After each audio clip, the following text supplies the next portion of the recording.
بسم الله الرحمن الرحيم. الرحمن علم القرآن، خلق الإنسان، علمه البيان. الشمس والقمر بحسبان، والنجم والشجر يسجدان، والسماء رفعها ووضع الميزان، ألا تطغوا في الميزان، وأقيموا الوزن بالقسط ولا تخسروا الميزان. والأرض وضعها للأنام، فيها فاكهة والنخل ذات الأكمام، والحب ذو العصف والريحان. فبأي آلاء ربكما تكذبان؟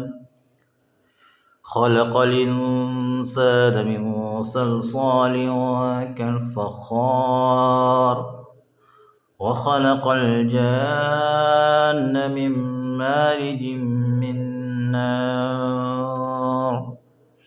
فبأي آلاء ربكما تكذبان؟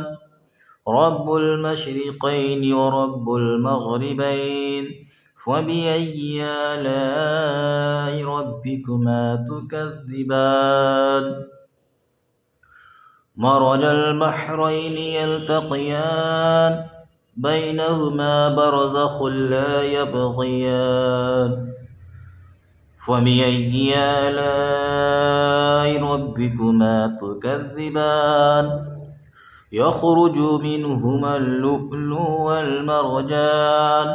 فبأي آلاء ربكما تكذبان؟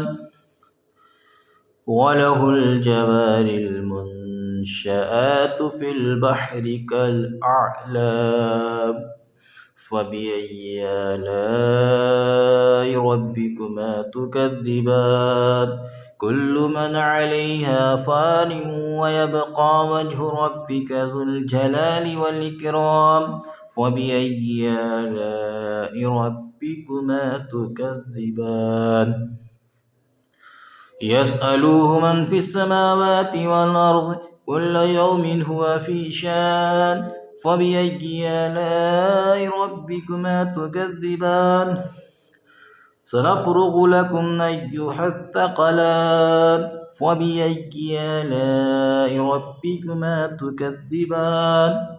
يا معشر الجن والإنس إن استطعتم أن تنفذوا من أقطار السماوات والأرض فانفذوا، لا تنفذون إلا بسلطان. فبأي آلاء ربكما تكذبان؟ يرسل عليكما شواظ من نار ونحاس فلا تنتصران. فبأي آلاء ربكما تكذبان؟ فإذا انشقت السماء فكانت وردة كالدهان. فبأي آلاء ربكما تكذبان؟ فيومئذ لا يسأل عن ذنبه إنس ولا جان. فبأي آلاء ربكما تكذبان؟ يعرف المجرمون بسيماهم، فيؤخذ بالنواس والأقدام. فبأي آلاء ربكما تكذبان؟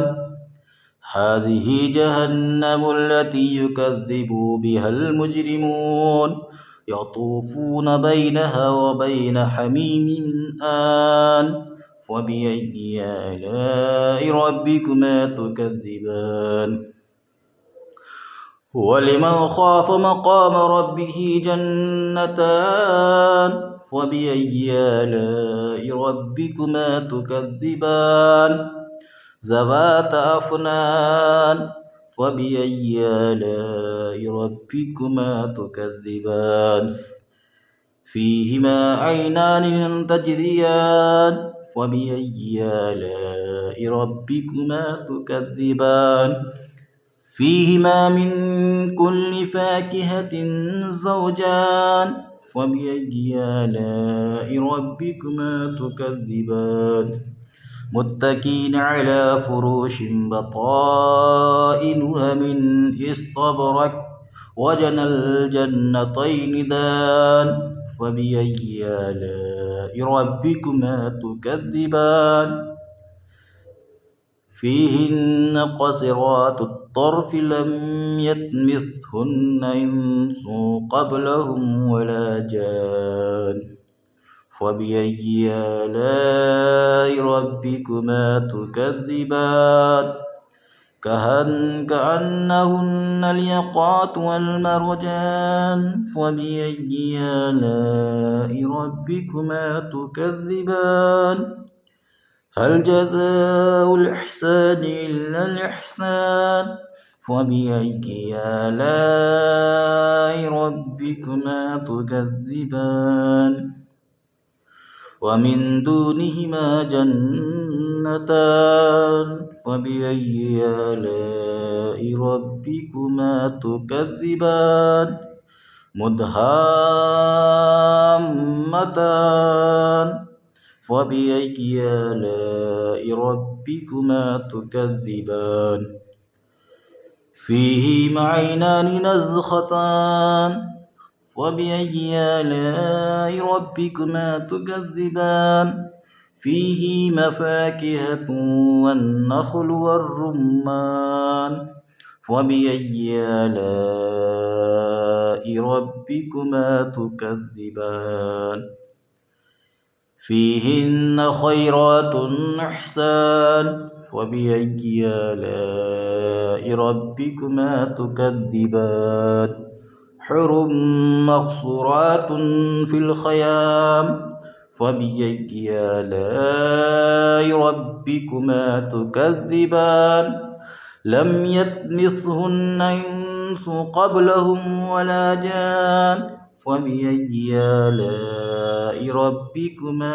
تكذبان متكئين على رفرف خضر وأبقري إحسان فبأي آلاء ربكما تكذبان تبارك اسم ربك ذي الجلال والإكرام.